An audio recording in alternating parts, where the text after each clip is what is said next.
디모데전서 9번째 시간입니다. 오늘 말씀은 디모데전서 4장 6절부터 16절 말씀입니다. 8절부터 10절 말씀을 합독하고 디모데전서 4장 6절부터 16절 말씀을 이 시간 좀 보겠습니다. 그러면 디모데전서 4장 8절부터 10절 말씀을 한 목소리로 합독하도록 하겠습니다.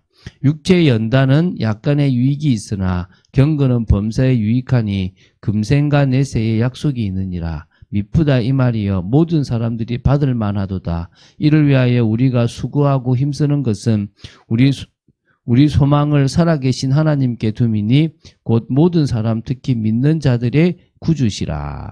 아멘. 디모데전서 후반부 4장부터 6장을 지금 보고 있습니다. 목회자로서의 직무를 수행하기 위해서 필요한 세부 지침과 또 정말 성도들에게 대한 어떤 그런 자세와 또 관련된 그런 여러 가지 교훈들을 지금 이렇게 제시하고 있는 게 4장부터 6장입니다. 목회자인 저한테는 참 도움이 많이 되는 시간이고요. 여러분도 뭘 위해서 나아가야 될지를 조금 평신도의 입장이지만 또 목회자는 어떤 수고를 하는지를 생각하고 목회자를 이해하고 또 성도로서 목회자를 돕고 또 저는 또 목회자로서 성도를 섬기는 귀한 시간이 되었으면 좋겠습니다. 그중에서 오늘 보게 될 디모데전서 4장 6절부터 16절은요.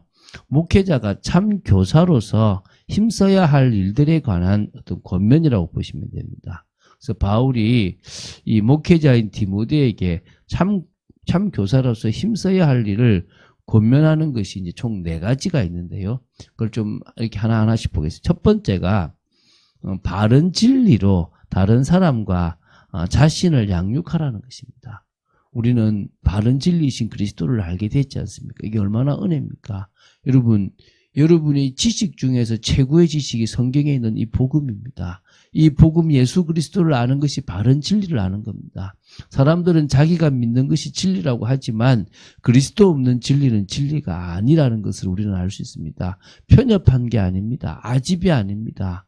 그리스도가 없는 것은 이 세상에 없는 것입니다. 그리스도를 모르는 것은 이 세상의 진정한 지식과 모든 것을 모르는 거라고 보시면 됩니다.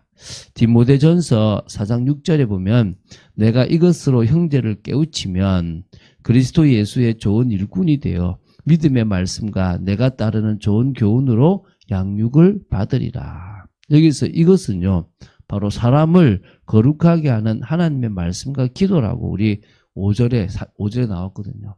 그러니까 하나님의 말씀과 기도가 사람을 어떻게 하느냐? 거룩하게 해요.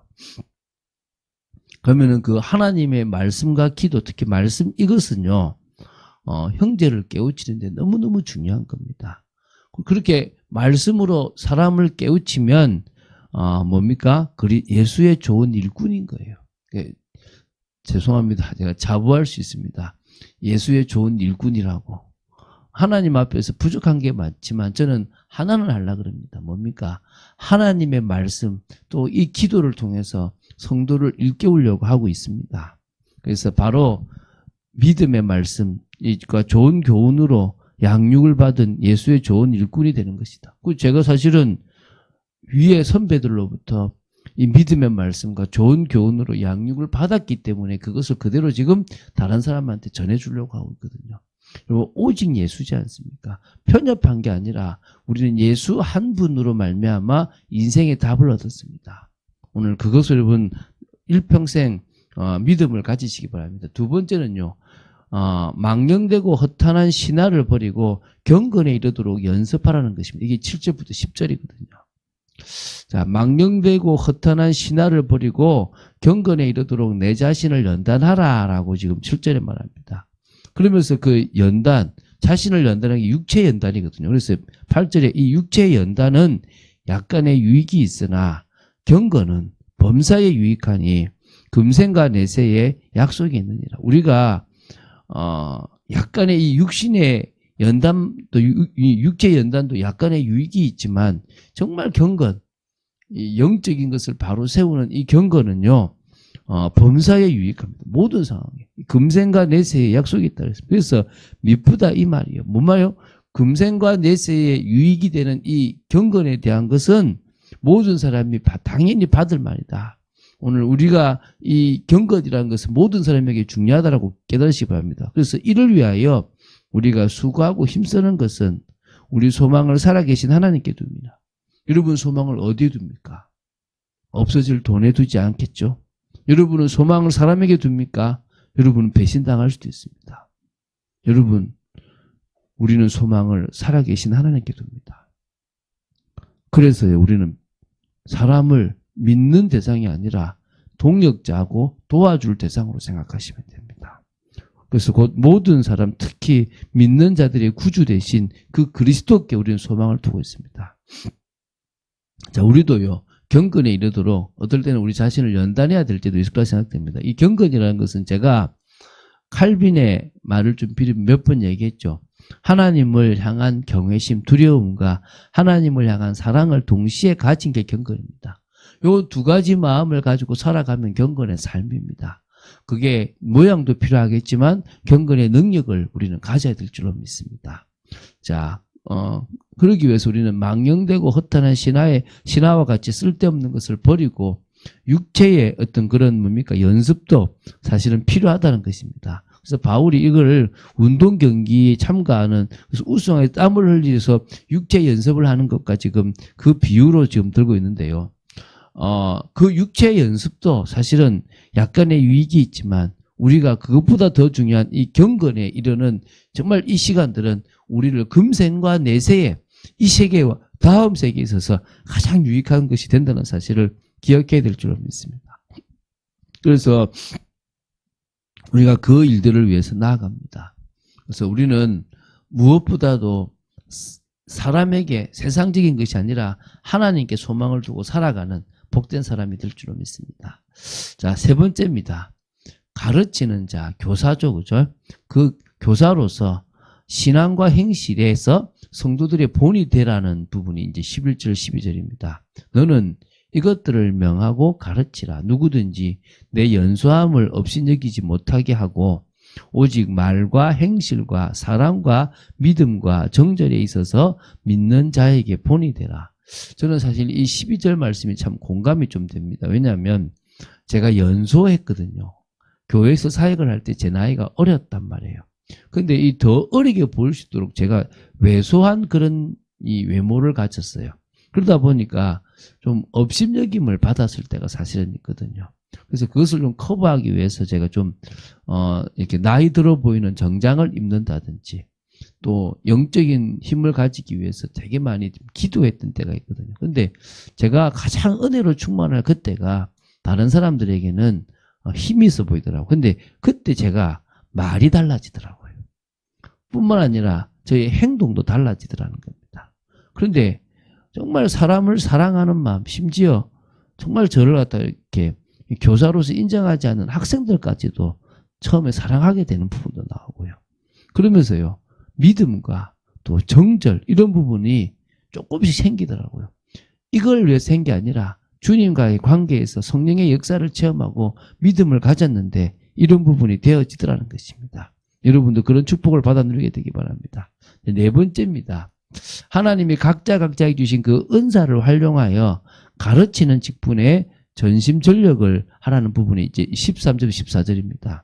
자, 내가 이를 때까지 읽는 것과 권하는 것과 가르치는 것에 전념하라. 내 속에 있는 은사, 곧 장로의 회에서 안수받을 때에 예언을 통하여 받은 것을 가볍게 여기지 말며.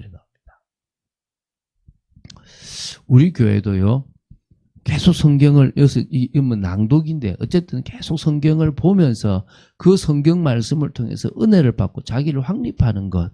그리고 뭡니까? 권하는 것은 권면하고 위로하는 얘기입니다. 목회자가 성도가 힘들 때 권면하고 위로해야 되겠죠.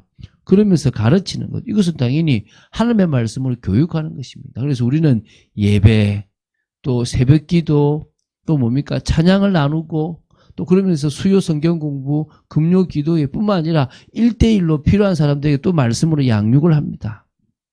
그래서요, 이것을, 바울은요, 자신이 올 때까지 교회에서 지속하라고 전념하라고 얘기합니다. 그래서 마치 우리가 매일 은혜의 삶을 살아가는 영적 생활을 지속하듯이 하라는 것입니다.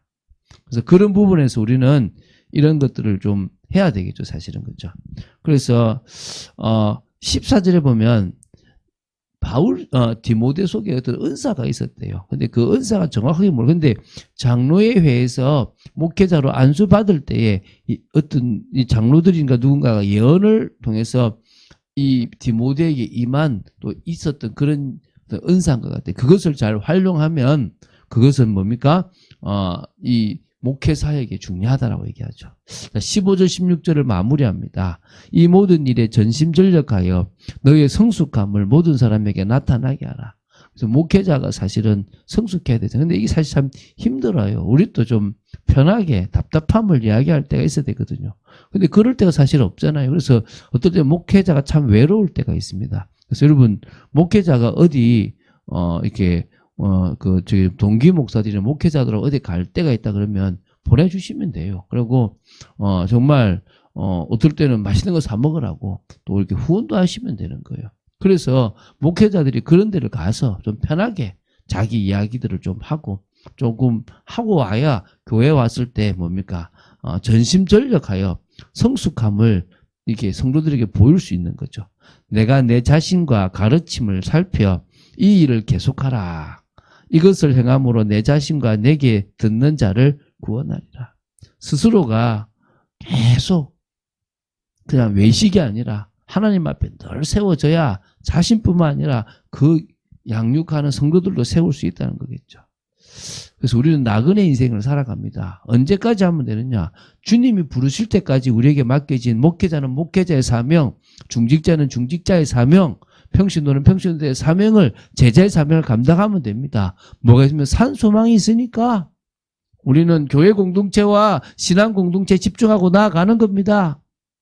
오늘 그 축복을 사실적으로 누리는 여러분 되시기를 주 예수 그리스도 이름으로 축원드립니다. 주는 그리스도이시여 살아계신 하나님의 아들이심을 고백합니다. 오늘도 저희들이 예배를 드리며 말씀을 나눌 수 있도록 지켜주심을 감사합니다. 저희들이 정말 복음의 비밀을 알아가고 누려가는 저희들의 삶이 되도록 지켜주시고 인도해 주시고 역사하여 주시옵소서. 감사를 드립니다. 성령의 충만함 허락하시고 우리 속에 불신앙이 무너지고 정말 더더욱 영적으로 깨어있고 교회 공동체를 위하여 하나된 축복 누리도록 지켜주시옵소서. 주 예수 그리스도 이름으로 기도드립니다. 아멘.